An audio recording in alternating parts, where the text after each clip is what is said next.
ಅಲ್ಲ photo viral ಆಗಿರೋದು ನಾನು ಇವತ್ತಿಂದು ನೋಡಿಲ್ಲ. ಯಾಕಂದರೆ ನನ್ನ ಮಗಳು ತೋರಿಸಿದ್ರು, ನನಗೆ ನೋಡೋಕ್ಕಾಗಲಿಲ್ಲ. ಅದು ನಾನು ನೋಡೋಷ್ಟು ತಾಳ್ಮೆನೂ ಇಲ್ಲ. ಅಷ್ಟು ಪರಿಯಾಗಿ ಬೇಡ್ಕೊಂಡ್ರು ಬಿಟ್ಟಿಲ್ವಲ್ಲ, ಅದೇ ನಮಗಂತ ಮನುಷ್ಯ ಏನು. ಈ ಪವಿತ್ರ ಗೌಡರೇ ಹೊಡೆದು ಸಾಯಿಸ್ರಿ ಅಂತ ಹೇಳಿದಾರೆ ಅಂತ ಚಾರ್ಜ್ ಶೀಟಲ್ಲಿ. ಸಾಯಿಸಿದ್ರೆ ಅವಳಿಗೆ ಶಿಕ್ಷೆ ಆಗ್ಬೇಕು, ಅವಳಿಗೆ ಶಿಕ್ಷೆ ಕೊಡಬೇಕು. ಅವಳು ಹೇಳಿ ಸಾಯಿಸಿದಾಳೆ ಅಂದಮೇಲೆ ಅವಳಿಗೆ ಶಿಕ್ಷೆ ಕೊಡಬೇಕು. ಇಲ್ಲ ಅವಳಿಗೂ ಗೊತ್ತಾಗುತ್ತೆ ನಾಳೆ ಅವಳಿಗೂ ಇದೆ, ಅವಳಿಗೂ ನಾಳೆ ಆ ದೇವರ ಅವಳಿಗೂ ಒಂದು ಶಿಕ್ಷೆ ಕೊಟ್ಟೆ ಕೊಡ್ತಾರೆ. ನನ್ನ ಮಗನಿಗೆ ಯಾವ ರೀತಿ ಸಾಯಿಸಿದಾಳೆ ಆಕೆಗೂ ನಾಳೆ ಅದೇ ಪರಿಸ್ಥಿತಿ ಬರುತ್ತೆ ಅಷ್ಟೇ. ಇದರಿಂದ ಹೋಗ್ಬೇಕಾದ್ರೆ ಕೂಡ ಹೊಡ್ಕೊಂಡು ಹೋಗಿದ್ದಾರೆ ಕಾರಲ್ಲಿ. ಇಲ್ಲಿಂದ ಹೋಗ್ಬೇಕಾದ್ರು ಕೂಡ ಕಾರಲ್ಲಿ ಇಲ್ಲ, ನಮಗೆ ಅವೆಲ್ಲ ಯಾವ ವಿಷಯನೂ ಗೊತ್ತಿಲ್ಲ. ನಮಗೆ ಪಡ್ಕೊಂಡು ಹೋಗಿರೋದು ಗೊತ್ತಿಲ್ಲ, ಏನು ಗೊತ್ತಿಲ್ಲ. ಚಾರ್ಜ್ ಶೀಟಲ್ಲಿ ಇದೆ, ಇಲ್ಲಿಂದ ಕರ್ಕೊಂಡು ಹೋಗ್ಬೇಕಾದ್ರು ಕೂಡ ಕಾರಲ್ಲಿ ಹೊಡೆದ್ಬಿಟ್ಟೆ ಕರ್ಕೊಂಡು ಹೋಗಿದ್ದಾರೆ ಅಂತ. ಅಲ್ಲಿ ಏನು ಮಾತಾಡ್ತಿದ್ದಾರೆ?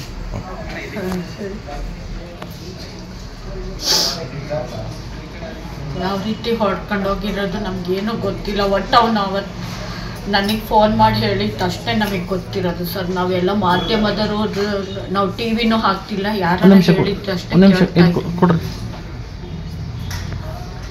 ಹೇಳಿ ಮೇಡಮ್, ಇರತ್ತೆ ಇದು.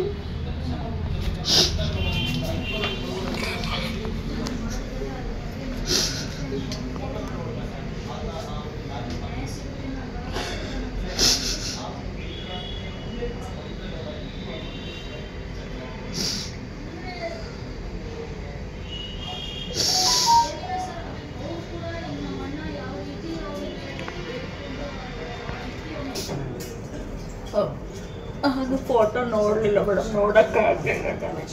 ನೋಡೋ ಅಷ್ಟೇ ಇದೆ.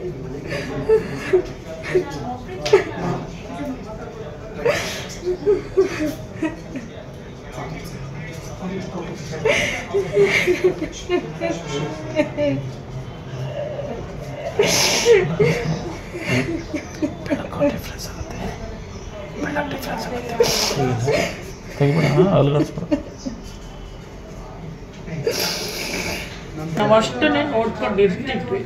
ಅದು ಬಿಟ್ಟು ಇಷ್ಟು ಕ್ರೂರತನ ಮೆರೆದು ಮಾಡಬೇಕು ಮನಸ್ಸು ಬಂದಿತ್ತು.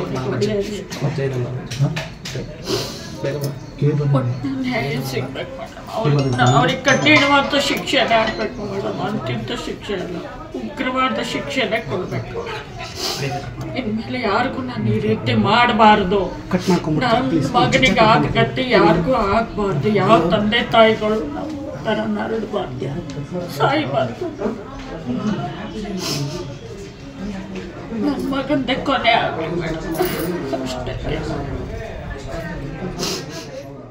ಅವನು ಅಷ್ಟು ದೈನಾಶ ಕಟ್ಕೊಂಡು ಕೈಕಾಲು ಕಟ್ಕೊಂಡು ನನಗೆ ತಪ್ಪಾಗಿದೆ, ಒಪ್ಕೊಂಡಿದ್ದೀನಿ, ಕ್ಷಮಾ ಮಾಡಿರಿ, ಬಿಟ್ಕೊಡ್ರಿ ಅಂತ ಕೇಳಿದ್ದಾನೆ.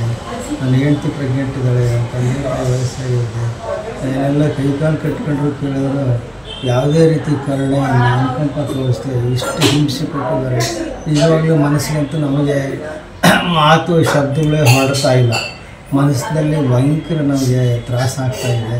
ಹೆಂಗೆ ಅಷ್ಟು ಜನರು ಒಬ್ಬರಿಗೂ ಅನುಕಂಪ ಕರುಣೆ ಇರಲಿಲ್ವಾ? ಸುಮ್ಮನೆ ಮನಸ ಇಚ್ಛೆ ಹೊಡೆದಿದ್ದಾರೆ, ಮನಸ ಇಚ್ಛೆ ಈ ಶಿಕ್ಷೆ ಕೊಟ್ಟಿದಾರಲ್ಲ, ಕರೆಂಟ್ ಕೊಟ್ಟಿದ್ದಾರೆ. ಒಂದು ಭಾಗ ದೇಹದ ಒಂದು ಭಾಗ ಬಿಟ್ಟಿಲ್ಲ. ಅವ್ನು ಎಷ್ಟು ದೈನ್ಯಾಸ ಪಟ್ಕೊಳ್ಳೋಣ, ಎಷ್ಟು ಕಿರುಕುಳ ಕೊಟ್ಟಿದ್ದಾರೆ ಅವನಿಗೆ, ಎಷ್ಟು ಒದ್ದಾಡಿರ್ಬೋದು, ಎಷ್ಟು ನೋವಾಗಿರ್ಬೋದು, ಎಷ್ಟು ಕಿರ್ಚಾಡಿರ್ಬೋದು ಅಂತ ನಮಗೆ ಅದನ್ನು ಊಹೆ ಮಾಡ್ಕೊಂಡ್ರೆ ನಮಗೆ ಕರುಳು ಕಿತ್ತು ಬರ್ತಾಯಿದೆ. ನಮಗೆ ನಿಜವಾಗ್ಲೂ ತಡ್ಕೊಳಕ್ಕಾಗ್ತಲ್ಲ. ನಮಗೆ ನಾವು ಹತ್ತು ಕಣ್ಣೀರು ನಾವು ಬತ್ತು ಕಣ್ಣೀರಲ್ಲಿ ಕೈ ತೊಳೆದು ಅಂಥದ್ರಲ್ಲೂ ಈ ಚಿತ್ರ ನೋಡಿ ಇನ್ನೂ ನಮಗೆ ಅತ್ಯಂತ ಹಿಂಸೆ ಆಗ್ತಾಯಿದೆ. ತಡ್ಕೊಳಕ್ಕಾಗ್ತಾಯಿಲ್ಲ, ಏನೂ ಮಾತಾಡೋಕ್ಕಾಗ್ತಿಲ್ಲ. ಅದಕ್ಕೆ ದಯಮಾಡಿ ನ್ಯಾಯಾಲಯ ಅತ್ಯಂತ ಕೋರಸಿಟ್ರಲ್ಲಿ ಏನು ನನ್ನ ಮಗನಿಗೆ ಮಾಡಿದ್ದಾರೆ ಅದೇ ಥರ ಮಾಡ್ತಕ್ಕಂಥ ಶಿಕ್ಷೆ ಕೊಡಬೇಕು ಅಂತ ನಾನು ಘನ ನ್ಯಾಯಾಲಯವನ್ನು ಬೇಡ್ಕೊತೀನಿ. ಏನು ಮತ್ತು ನೀವು ಮಾಧ್ಯಮದಲ್ಲಿ ನಾವು ಬಿಡೋದೇ ಇಲ್ಲ, ಏನು ಹೇಳಿದ್ರು ಬಿಡ, ಏನು ಮಾಡೋದು ಬಿಡ. ನಮ್ಗೆ ಮಾಡೋಕ್ಕೆ ಸಾಧ್ಯ ಇಲ್ಲ. ಅಷ್ಟು ಕೊಟ್ಟಿದ್ದಾರೆ, ಅಷ್ಟು ಚೆನ್ನಾಗಿ ಸೇರ್ಕೊಂಡಿದ್ದಾರಲ್ಲ. ಒಂದು ನಮೂನೆಯಲ್ಲ, ಕರೆಂಟ್ ಕೊಟ್ಟಿದ್ದಾರೆ, ಹೊಡೆದಿದ್ದಾರೆ, ತಲೆ ಜಜ್ಜಿದ್ದಾರೆ, ಕೈಗೆಲ್ಲ ಕೈ ಮೂಳೆ ಮುರಿದಿದೆ, ಎದೆ ಮೂಳೆ ಮುರಿದಿದೆ, ತಲೆ ಹೊಡೆದಿದೆ. ಏನು ನಾವು ಆ ಬಾಡಿ ನೋಡಿದಾಗ ನಮಗಂತೂ ಅಷ್ಟೇ ಮೂರ್ಛೆ ಬಂದು ಬೀಳೋದು ಅಷ್ಟೇ ಇತ್ತು ನಮ್ಗೆ. ಆ ರೀತಿ ಮಾಡಿದ್ದಾರೆ. ಒಂದು ಭಾಗ ಬಿಟ್ಟಿಲ್ಲ, ದೇಹದ ಒಂದು ಭಾಗ ಬಿಟ್ಟಿರಲಿಲ್ಲ. ಅದು ವೈರಲ್ ಆಗಿದೆ, ಸಾಕ್ಷಿ ಸಿಕ್ಕಿದೆ. ಇದನ್ನು ಸರ್ಕಾರ ನ್ಯಾಯಾಲಯ ಸರಿಯಾಗಿ ಪರಿಗಣಿಸಬೇಕು ಅಂತ